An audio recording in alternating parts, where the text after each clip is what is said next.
Are you ready for your bedtime story? I'm just getting comfy.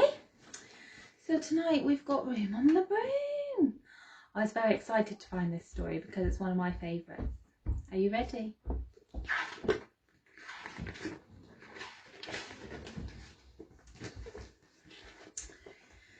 Okay, the witch had a cat and a very tall hat, a long ginger hair which she wore in a plait.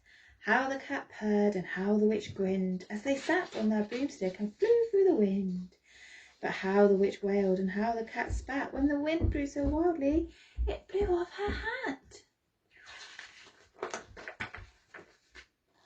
Down cried the witch and they flew to the ground. They searched for the hat, but no hat could be found. Then out of the bushes and thundering paws there bounded a dog with a hat in its jaws. He dropped it politely and eagerly said, as the witch pulled the hat on her head, "I am a dog as keen as can be. Is there room on the broom for a dog like me?" "Yes," cried the witch, and the dog climbed on. Then the witch tapped the broomstick and whoosh, they were gone. Over the fields and forests they flew. The dog wagged his tail and the stormy wind blew. The witch laughed aloud and held on to her hat, but away blew the bow from her long ginger plait. Down cried the witch and they flew to the ground. They searched for the bow, but no bow could be found. And out from a tree with an ear-splitting shriek there flapped a green bird with a bow in her beak. She dropped it politely and bent her head low, and said, as the witch tied her plait in a bow, "I am a bird as green as can be. Is there room on the broom for a bird like me?" "Yes," cried the witch, so the bird fluttered on. The witch tapped the broomstick and whoosh, they were gone. Over the reeds and rivers they flew. The bird shrieked with glee and the stormy wind blew. They shot through the sky to the back of beyond. The witch clutched her bow, but let go of her wand. Down cried the witch and they flew to the ground. They searched for the wand, but no wand could be found.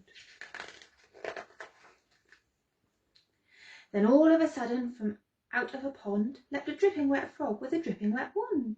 He dropped it politely and then said with a croak, as the witch dried the wand on a fold in her cloak, "I am a frog as clean as can be. Is there room on the broom for a frog like me?"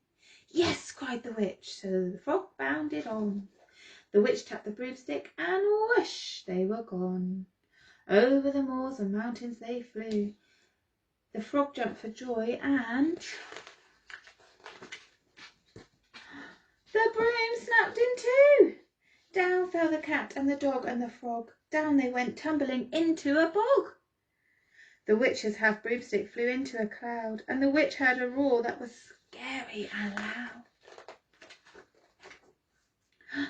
"I am a dragon as mean as can be, and I'm planning to have witch and chips for my tea." "No," cried the witch, flying higher and higher, but the dragon flew after her, breathing out fire. "Help!" cried the witch, flying down to the ground. She looked around, but no help could be found. The dragon drew nearer and, licking his lips, said, "Maybe this once I'll have witch without chips."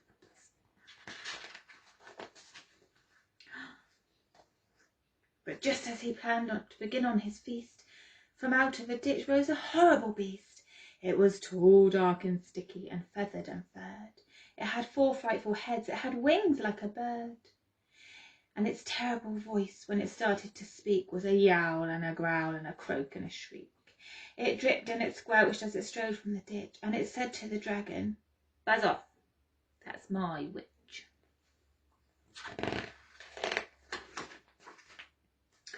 The dragon drew back and he started to shake. "I'm sorry," he spluttered. "I made a mistake. It's nice to have met you, but now I must fly." And he spread out his wings and was off through the sky. Then down flew the bird and down jumped the frog. Down climbed the cat. "Phew," said the dog. "And thank you, oh thank you," grateful witch cried. "Without you I'd be in that dragon's inside." And then she filled up her cauldron and said with a grin, "Find something, everyone, throw something in." So the frog found a lily, the cat found a cone, The bird found a twig, the dog found a bone. They threw them all in, and the witch stirred them well. And while she was stirring, she muttered a spell. Can you say it with me? Iggity, ziggity, zaggity, zoo! And then out rose a truly magnificent broom, with seats for the witch, the cat and the dog, a nest for the bird and a shower for the frog. Yes, cried the witch, and they all clambered on. The witch tapped the broomstick, and whoosh, they were gone.